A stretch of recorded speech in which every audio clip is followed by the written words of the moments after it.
Class 12 के विद्यार्थियों, स्वागत है आप सभी का प्रमोद साइंस क्लासेस के एक नए वीडियो में। प्यारे बच्चों, इस वीडियो में हम सब क्लास 12 के जितने भी विद्यार्थी 18 फरवरी को हिंदी का पेपर देने वाले हैं उनके लिए प्यारे बच्चों हम हिंदी का एक बहुत ही वायरल पेपर लेकर आए हुए हैं। प्यारे बच्चों, यदि आप इस पेपर को हल कर लेते हैं तो मैं इस बात की गारंटी करता हूँ कि आप बिना पढ़े यानी सिर्फ इसी पेपर को हल करने के बाद आप हिंदी में बहुत ही अच्छे मार्क्स लाएंगे। तो प्यारे बच्चों, वीडियो को शुरू से अंत तक जरूर देखिएगा। यदि आप चैनल पर नए हैं, चैनल को सब्सक्राइब जरूर कर लीजिएगा। तो आइए पेपर को फटाफट से करते हैं हल। तो प्यारे बच्चों, आप सभी का देखिए हिंदी का पेपर है। आप सभी को जो पूर्णांक होने वाला है प्यारे बच्चों, वो 100 नंबर का होने वाला है। बता दूं आप सभी को कि आप सभी के बोर्ड एग्जाम में जो आप सभी को समय मिलने वाला है वो 3 घंटे 15 मिनट मिलने वाला है। ठीक है, आइए यहाँ पर थोड़ा सा निर्देश पढ़ लेते हैं। क्या कर रहा है निर्देश? कह रहा है यहाँ पर कि प्रारंभ के 15 मिनट परीक्षार्थियों को प्रश्न पत्र पढ़ने के लिए निर्धारित है। दूसरा निर्देश है कि इस प्रश्न पत्र में 2 खंड हैं, यानी खंड क और खंड ख। दोनों खंडों के सभी प्रश्नों का उत्तर देना अनिवार्य है। आइए मेरे प्यारे बच्चों, हम सब खंड क के क्वेश्चन का हल करते हैं। खंड क में मेरे प्यारे बच्चों आप सभी को ऑब्जेक्टिव क्वेश्चन से स्टार्ट है। पहला क्वेश्चन यहाँ पर करा है ऑब्जेक्टिव में कि विचार और वितर्क। क्या करा है? विचार और वितर्क के लेखक कौन है? ऑप्शन है महावीर प्रसाद द्विवेदी, दूसरा है ऑप्शन प्रोफेसर जी सुंदर रेड्डी, तीसरा है हजारी प्रसाद द्विवेदी, चौथा है राय कृष्ण दास। मेरे प्यारे बच्चों, विचार और वितर्क के जो लेखक हैं वो कौन है? हजारी प्रसाद द्विवेदी है। मैं बार बार कहता हूँ स्टूडेंट कि आप सभी में जो MCQ पूछा जाता है वो आप सभी के बुक में जो लेखक और कवि हैं उन्हीं के रचनाओं को ज़्यादातर पूछा जाता है। 1-2 क्वेश्चन ऐसे होते हैं जो आउट ऑफ होते हैं, बट मेरे प्यारे बच्चों आज अधिक से अधिकांश क्वेश्चन आप सभी के किताब में जो लेखक और कवि हैं उन्हीं की रचनाओं को पूछा जाता है। ठीक है, दूसरा क्वेश्चन यहाँ पर ख वाला कह रहा है कि अयोध्या सिंह उपाध्याय हरिओद की रचना है। ऑप्शन है यहाँ पर कल्पवृक्ष, दूसरा है ठेठ हिंदी का ठाठ, तीसरा है माटी हो गई सोना, चौथा है तट की खोज। मेरे प्यारे बच्चों, यहाँ पर ऑप्शन जो है कल्पवृक्ष ये मेरे प्यारे बच्चों वासुदेव शरण अग्रवाल जी का है। माटी हो गई सोना कन्हैया लाल मिश्र प्रभाकर जी का है और तट की खोज हरिशंकर परसाई जी का है। लेकिन मेरे प्यारे बच्चों यहाँ पर जो है ठेठ हिंदी का ठाठ ये अयोध्या सिंह उपाध्याय हरिओद जी की रचना है। तो ऑप्शन नंबर दूसरा क्या है मेरे प्यारे बच्चों? सही है। यहाँ पर तीसरा क्वेश्चन है मेरे प्यारे बच्चों, कह रहा है कि नीड़ का निर्माण फिर रचना की विधा क्या है? तो मेरे प्यारे बच्चों, जो नीड़ का निर्माण है ये क्या है? एक प्रकार का आत्मकथा है। ठीक है, नीड़ का निर्माण के लेखक डॉक्टर हरीशराय बच्चन जी हैं। ठीक है, अगला क्वेश्चन यहाँ पर है, कह रहा है कि हरिशंकर परसाई का निबंध संग्रह कौन है? मेरे प्यारे बच्चों, हरिशंकर परसाई का जो निबंध संग्रह है वो कौन है मेरे प्यारे बच्चों? तब की बात तब थी। लेकिन मेरे प्यारे बच्चों यहाँ पर जो विचार प्रवाह है मेरे प्यारे बच्चों महावीर प्रसाद द्विवेदी का है, पृथ्वी पुत्र वासुदेव शरण अग्रवाल जी का है, छल बोले कल मुस्काए मेरे प्यारे बच्चों किसका है? कन्हैया लाल मिश्र प्रभाकर जी का है। ठीक है, अंगा वाला क्वेश्चन यहाँ पर है, कह रहा है अंगा वाला कि हिंदी की प्रथम पत्रिका यानी उदंत मार्तंड के संस्थापक कौन थे? तो मेरे प्यारे बच्चों युगल किशोर शुक्ल जी थे। यानी हिंदी की जो प्रथम पत्रिका थी मेरे प्यारे बच्चों उदंत मार्तंड के संस्थापक कौन थे? तो युगल किशोर जी थे। आप सभी के बोर्ड एग्जाम में ये भी पूछा जा सकता है कि हिंदी की प्रथम कौन सी पत्रिका है? तो याद रखिएगा उदंत मार्तंड है। ठीक है, दूसरा क्वेश्चन का क वाला क्वेश्चन कर रहा है यहाँ पर कि मैथिली सड़क गुप्त की रचना कौन सी है? ऑप्शन है रसकलश, सिद्धराज, तीसरा यहाँ पर कामयानी, चौथा है लहर। तो मेरे प्यारे बच्चों जो मैथिली सड़क गुप्त की रचना है वो कौन सा है? सिद्धराज। ठीक है, यहाँ पर जो पहला ऑप्शन है रसकलश ये हरिओद जी का है, दूसरा जो है मेरे प्यारे बच्चों कामयानी ये महाकाव्य है जयशंकर प्रसाद जी का, जो लहर है मेरे प्यारे बच्चों ये काव्य है जयशंकर प्रसाद जी का। ठीक है, यहाँ पर अगला क्वेश्चन क्या कर रहा है कि प्रगतिवादी के सशक्त कवि कौन है? तो मेरे प्यारे बच्चों जो प्रगतिवादी के सशक्त कवि है वो कौन है? नागा अर्जुन जी हैं। ठीक है, नागा अर्जुन जी प्रगतिवादी के कवि हैं। ठीक है, आप सब बहुत ही अच्छे तरीके से याद रखिएगा, ये सारे क्वेश्चन बोर्ड एग्जाम के लिए बहुत ही इंपॉर्टेंट है। यहाँ पर ग वाला क्वेश्चन कर रहा है कि मास्को अभी दूर है के रचयिता कौन है? ऑप्शन है यहाँ पर त्रिलोचन, राम स्वरूप शर्मा, हरिवंश राय बच्चन, चौथा है शिवमंगल सिंह सुमन। तो मेरे प्यारे बच्चों इसका जो राइट आंसर है ऑप्शन नंबर 4 है शिवमंगल सिंह सुमन। यानी मास्को अभी दूर के रचयिता कौन है? तो शिवमंगल सिंह सुमन है। यहाँ पर अगला क्वेश्चन कर रहा है कि सच्चिदानंद हीरानंद वात्स्यायन अज्ञेय के संपादन में कुल कितने तारसप्तक प्रकाशित हुए हैं? तो मेरे प्यारे बच्चों अज्ञेय जी ने 4 तारसप्तक का प्रकाशन किया है। ठीक है, कितने? तो 4। यहाँ पर मेरे प्यारे बच्चों पहला है अंग वाला क्वेश्चन यहाँ पर है कि सुमित्रा नंदन पंत को ज्ञानपीठ पुरस्कार मिला था किस रचना पर, ठीक है। तो पहला है लोकायतन, दूसरा है कला और बूढ़ा चांद, तीसरा है चिदम्बरा पर, चौथा है ग्रामा पर। तो मेरे प्यारे बच्चों सुमित्रानंद पंत जी को ज्ञानपीठ पुरस्कार चिदम्बरा पर मिला था। मेरे प्यारे बच्चों सभी क्वेश्चन बहुत ही बोर्ड एग्जाम के लिए इम्पोर्टेंट है। अब यहाँ पर आप सभी का तीसरा क्वेश्चन कह रहा है कि दिए गए गद्यांश पर आधारित प्रश्नों के उत्तर दीजिए। मेरे प्यारे बच्चों आप सभी के बोर्ड एग्जाम में 2 गद्यांश दिया जाता है, ठीक है। यहाँ पर ये गद्यांश ये है और अथवा में ये है, ठीक है। ये 2 गद्यांश आप सभी में दिया जाता है और किसी एक का क्या करना होता है, हल करना होता है। मेरे प्यारे बच्चों प्रत्येक गद्यांश पर आप सभी को 5 क्वेश्चन दिया जाता है, ठीक है। 5 क्वेश्चन आप सभी को दिया जाता है और प्रत्येक क्वेश्चन मेरे प्यारे बच्चों 2 नंबर का होता है, यानी पूरा गद्यांश आप सभी का 10 नंबर का होता है, ठीक है। तो यहाँ पर देखिए गद्यांश में पहला क्वेश्चन कर रहा है कि उपर्युक्त गद्यांश का संदर्भ लिखिए। संदर्भ लिखने के लिए मेरे प्यारे बच्चों आप सभी को इस गद्यांश का पाठ का नाम पता होना चाहिए और इस पाठ के लेखक का नाम पता होना चाहिए। जैसे यहाँ पर कह रहा है गद्यांश में कि जो कुछ भी हम संसार में देखते हैं वह ऊर्जा का ही स्वरूप है। जैसे कि महर्षि अरविंद ने कहा है कि हम भी ऊर्जा के अंश हैं, इसलिए जब हमने यह जान लिया है कि आत्मा और पदार्थ दोनों ही अस्तित्व का हिस्सा है, वे एक दूसरे से पूरा तादाद में रखे हुए हैं, तो हमें यह एहसास भी होगा कि भौतिक पदार्थों की इच्छा रखना किसी भी दृष्टिकोण से शर्मनाक या गैर आध्यात्मिक बात नहीं है। मेरे प्यारे बच्चों आप सभी को बता दूं कि जो गद्यांश है ये आप सभी का जो पहला चैप्टर है राष्ट्र का स्वरूप, वहीं से गद्यांश लिया गया है। और राष्ट्र के स्वरूप का जो लेखक है मेरे प्यारे बच्चों वो कौन है, वासुदेव सरल अग्रवाल जी हैं, ठीक है। तो इस प्रकार से यहाँ पर आप इसका संदर्भ लिखेंगे कि उपर्युक्त गद्यांश हमारी पाठ्य पुस्तक हिंदी के गद्य खंड में संकलित राष्ट्र के स्वरूप नामक पाठ से लिया गया है। इसके लेखक डॉक्टर वासुदेव सरल अग्रवाल जी हैं, ठीक है। इस तरीके से मेरे प्यारे बच्चों आप सभी को इसका संदर्भ लिखना है।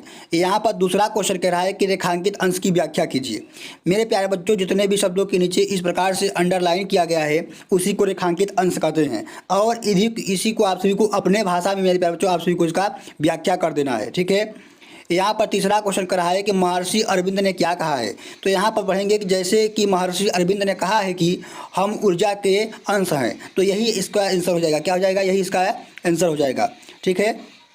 यहाँ पर चौथा क्वेश्चन कर रहा है कि हम इस संसार में जो कुछ भी देखते हैं वह क्या है। तो इसका आंसर मेरे प्यारे बच्चों पहले ही लाइन में है कि जो कुछ भी हम इस संसार में देखते हैं वह ऊर्जा का ही स्वरूप है। तो इतना आंसर क्या हो जाएगा, चौथा का इतना आंसर आप लिख देंगे। तो मेरे प्यारे बच्चों गद्यांश को हल करना बहुत ही आसान है, आप सब गद्यांश को बहुत ही अच्छे तरीके से हल कर लेंगे, ठीक है। अब यहाँ पर आप सभी को चौथा क्वेश्चन में पद्यांश दिया गया है। कह रहा है कि दिए गए पद्यांश पर आधारित निम्नलिखित प्रश्नों के उत्तर दीजिए, ठीक है। तो यहाँ पर देखिए आप सभी को एक पद्यांश दिया गया है और इस पर भी आप सभी को 5 क्वेश्चंस दिया गया है, ठीक है। पहला क्वेश्चन यहाँ पर कह रहा है कि उपर्युक्त पद्यांश का संदर्भ लिखिए।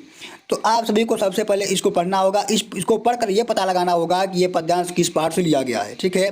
कह रहा है कि शक्ति के विद्याकुल जो व्यस्त विकल बिखरे हैं निरपाय समन्वय उसका करे समर्थ विजयी मानवता हो जाए, ठीक है। तो ये जो मेरे प्यारे बच्चों पद्यांश है ये आप सभी के श्रद्धा मनु पाठ से लिया गया है, ठीक है। श्रद्धा मनु आपका जो पाठ है जिसके लेखक जयशंकर प्रसाद जी है वो वही उसी चैप्टर से पद्यांश लिया गया है। तो इसका संदर्भ लिखेंगे आप कि उपर्युक्त पद्यांश हमारी पाठ्य पुस्तक हिंदी के पद्य खंड में संकलित श्रद्धा मनु नामक पाठ से लिया गया है। इसके रचयिता जयशंकर प्रसाद जी हैं, ठीक है। दूसरा क्वेश्चन यहाँ पर है कि रेखांकित अंश की व्याख्या कीजिए। तो जितने भी शब्द के नीचे इस प्रकार से अंडरलाइन किया गया है उसका आप सभी क्या करना है, व्याख्या कर देना है। सेम जैसे हमने गद्यांश को बताया है सेम उसी तरह आप सभी को पद्यांश को भी हल करना है, ठीक है। अब यहाँ पर क्या है कि पांचवा क्वेश्चन कह रहा है कि निम्नलिखित में से किसी एक लेखक का साहित्यिक परिचय देते हुए उनकी प्रमुख कृतियों का उल्लेख कीजिए। अधिकतम शब्द सीमा मेरे प्यारे बच्चों 80 शब्द है। यहाँ पर आप सभी के पास 3 लेखक दिए गए हैं और तीनों लेखकों में से किसी एक लेखक का आप सभी को साहित्यिक परिचय लिखना है, ठीक है। जैसे यहाँ पर वासुदेव सरल अग्रवाल जी हैं, हजारी प्रसाद द्विवेदी जी हैं, प्रोफेसर जी सुंदर रेड्डी जी हैं, ठीक है। तो तीनों में से किसी एक लेखक का आप सभी को 80 शब्द में क्या करना है, जीवन परिचय लिखना है या फिर साहित्यिक परिचय लिखना है। सेम उसी प्रकार यहाँ पर खौला क्वेश्चन कर रहा है कि निम्नलिखित में से किसी एक कवि का साहित्यिक परिचय देते हुए उनकी प्रमुख काव्य कृतियों का पर प्रकाश डालिए। अधिकतम शब्द सीमा यहाँ पर भी क्या है, 80 शब्द है। तो यदि आप क्या करते हैं पूरा आप सभी को जीवन परिचय लिखते हैं तो आप सभी को 5 नंबर मिलते हैं जीवन परिचय से, ठीक है। तो पहला यहाँ पर सुमित्रानंद पंत, दूसरा है रामधारी सिंह दिनकर, चौथा यहाँ पर, तीसरा है मैथिली शरद गुप्त, ठीक है। तो इस प्रकार से आप सभी को साहित्यिक परिचय लिखना है। यहाँ पर छठवां क्वेश्चन कह रहा है कि बहादुर कहानी की कथा वस्तु का विवेचना कीजिए, या फिर यहाँ पर अथवा में कह रहा है कि पंचलाइट अथवा ध्रुवांतरी कहानी के उद्देश्य पर प्रकाश डालिए। यदि मेरे प्यारे बच्चों यहाँ पर आप इस क्वेश्चन को हल करते हैं तो बहादुर कहानी की आप सभी को कथा वस्तु लिखना है। यदि आप इस अथवा वाले क्वेश्चन को करते हैं तो पंचलाइट या फिर बहादुर कहानी या फिर ध्रुवांतरा कहानी के उद्देश्य पर प्रकाश डालना है, तो इस पर कहानी लिखना है। यदि आप इस क्वेश्चन अथवा वाले क्वेश्चन को हल करते हैं तो इसका उद्देश्य लिखना है, लेकिन हल करना एक ही कहानी को है, ठीक है। अब देखिए यहाँ पर सातवां क्वेश्चन कह रहा है कि स्वपठित खंडकाव्य के आधार पर किसी एक खंड के एक प्रश्न का उत्तर दीजिए। यानी मेरे प्यारे बच्चों, आप सभी के जिले में जो भी खंडकाव्य चलता है उसका क्या करना है, आप सभी को आंसर का उसके उसी प्रश्न के आंसर का उस क्वेश्चन का उसको आंसर देना है, ठीक है। कौन सा खंडकाव्य किस जिले में चलता है मेरे प्यारे बच्चों, इसको मैंने बहुत ही डिटेल में बता रखा है। आप सब मेरे चैनल में जाइए, वहाँ से वीडियो देख सकते हैं कि आपके इलाके में आपके जिले में कौन सा खंडकाव्य चलता है, ठीक है। अब देखिए यहाँ पर खंड ख स्टार्ट होता है। खंड ख यहाँ पर स्टार्ट होता है। खंड ख में 8वां क्वेश्चन क्या कर रहा है कि दिए गए गद्यांशों में से किसी एक का संदर्भ सहित हिंदी में अनुवाद कीजिए। तो यहाँ पर आप सभी को देखिए 2 गद्यांश दिया गया है, ठीक है। यहाँ पर आप सभी को 2 गद्यांश दिया गया है। दोनों गद्यांशों में से मेरे प्यारे बच्चों किसी एक का आप सभी को अपने शब्दों में क्या करना है, इसका हिंदी में अनुवाद करना है, ठीक है। अब यहाँ पर उसी प्रकार यहाँ पर ख वाला क्वेश्चन कर रहा है कि दिए गए पद्यांशों में से किसी एक का संदर्भ सहित हिंदी में अनुवाद कीजिए। यानी आप सभी के पास यहाँ पर 2 श्लोक दिए गए हैं, पद्यांश दिए गए हैं, ठीक है। और इसी पद्यांशों का क्या करना है, अपने शब्दों में संदर्भ सहित हिंदी में अनुवाद कर देना है। आप इसे गलत सहित अपने शब्दों में कर देते हैं मेरे प्यारे बच्चों, तब पर भी आप सभी को पूरा नंबर मिलता है। अब यहाँ पर 9वां क्वेश्चन कह रहा है कि निम्नलिखित मुहावरों और लोकोक्तियों में से किसी एक का अर्थ लिखकर वाक्य में प्रयोग कीजिए। जैसे यहाँ पर है कि तिल का ताड़ बनाना, यानी बात को और बढ़ा देना, ठीक है। तो इस प्रकार से आप सभी को इसका अर्थ लिखना है, और यह अर्थ लिखते हैं तो आप सभी को इसका 2 नंबर मिल जाता है, ठीक है। अब यहाँ पर देखिए 10वां क्वेश्चन क्या कर रहा है कि अपठित गद्यांश पर उत्तर दीजिए, ठीक है। संधि विच्छेद अभिव्यक्ति के स्थान पर सिलेबस में नया जुड़ा है। आप सभी बता दूं कि जो समान हिंदी के विद्यार्थी हैं उनमें क्या हुआ, पहले क्या होता था कि संधि विच्छेद आता था और विभक्ति एचवचन आता था, लेकिन अब नए सिलेबस में उसी के स्थान पर आप सभी को अपठित गद्यांश दिया गया है। ये आप सभी के बोर्ड एग्जाम में एक अपठित गद्यांश आता है जो कि 5 नंबर आता है। उसमें 3 क्वेश्चन होते हैं, 2 क्वेश्चन 2-2 नंबर का होता है और 1 क्वेश्चन 1 नंबर का होता है। तो उसी जैसे आप गद्यांश मैंने पहले हल कराया है, उसी प्रकार आप सभी को गद्यांश दिया जाएगा। वो आपके किताब में नहीं होगा, लेकिन इसमें जो क्वेश्चंस होंगे उस क्वेश्चंस का आंसर उसी गद्यांश में उसी पढ़कर देना है, ठीक है। तो बहुत आसान होता है, घबराने की कोई दिक्कत नहीं है। अब देखिए यहाँ पर 11वां क्वेश्चन कर रहा है कि निम्नलिखित शब्द युग्मों का सही अर्थ चयन करके लिखिए। जैसे है यहाँ पर कि सूत और सूत, देखिए यहाँ पर छोटा उक मात्रा है सूत में और एक में है सूत में बड़ा उक मात्रा। तो जो छोटा उक मात्रा है सूत में उसका मतलब होता है पुत्र, ठीक है। और जो बड़ा उक मात्रा है सूत में उसका मतलब होता है धागा, ठीक है। तो ऑप्शन नंबर बी क्या है मेरे पास बॉयज़ का क्या है, राइट आंसर है। अब देखिए यहाँ पर अगला क्वेश्चन है कि जलद और जलद का सही अर्थ क्या है। तो जलद का मतलब होता है बादल, जलद का मतलब क्या होता है बादल, और जलद का मतलब होता है समुद्र। इसका जो राइट आंसर है ऑप्शन नंबर स क्या है, बादल और समुद्र राइट आंसर है। अब यहाँ पर देखिए ख वाला क्वेश्चन कर रहा है कि निम्नलिखित शब्दों में से किसी एक शब्द के 2 अर्थ लिखिए। जैसे यहाँ पर आप सभी के पास 4 शब्द दिए गए हैं, चारों शब्द में से मेरे प्यारे बच्चों किसी एक शब्द का क्या करना है, आप सभी को 2 अर्थ लिखना है। जैसे मैं आप सभी को एक का बता देता हूँ, जैसे यहाँ पर देखिए है अर्क। तो अर्क क्या करेंगे, अर्क का 2 शब्द लिखेंगे आप सभी का। अर्क का 2 नया शब्द लिखना है। अर्क माने 2 क्या क्या चीज़ होता है। तो अर्क का मतलब होता है, एक होता है मदार, अर्क का मतलब क्या होता है मदार, और एक होता है अर्क का मतलब सूर्य। एक अर्क का मतलब क्या होता है, सूर्य। तो इस तरीके से आप सभी को किसी एक का 2 अर्थ लिखना है, ठीक है। यदि आप इसे हल करते हैं तो आप सभी को 2 नंबर मिल जाता है यहाँ पर।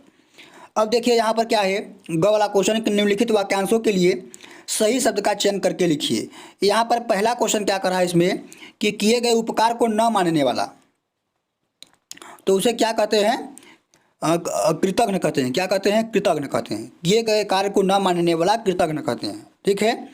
अब यहाँ पर है दूसरा वाला कि बहुत कम बोलने वाला को क्या कहते हैं, तो मितभाषी कहते हैं। क्या कहते हैं उसे, मितभाषी कहते हैं। तो बहुत कम बोलने वाला को मितभाषी कहते हैं, ठीक है। अब देखिए यहाँ पर घ वाला क्वेश्चन क्या कर रहा है कि निम्नलिखित में से किसी दो वाक्यों को शुद्ध करके लिखिए। यहाँ पर आप सभी के पास 4 अशुद्ध वाक्य दिए गए हैं, इसमें कुछ त्रुटि है, ठीक है। और आप इसको क्या करना है मेरे प्यारे बच्चों, इससे आप सभी को शुद्ध करके लिखना है। जैसे यहाँ पर है, तुम तो कुर्सी पर बैठे हो, तुम तो कुर्सी पर बैठे हो। फिर यहाँ पर है दूसरा कि इस सरोवर में अनेकों कमल खिले हैं। तो मेरे प्यारे बच्चों, अनेक का मतलब ये होता है बहुत सारा, ठीक है। अनेक का मतलब ये होता है बहुत सारा। तो आप अनेक शब्द को अनेकों नहीं कह सकते हो, अनेकों कहना ये क्या है, गलत चीज़ है। तो इसमें त्रुटि का है, अनेक नहीं, अनेकों नहीं रहेगा, यहाँ पर क्या रहेगा, अनेक।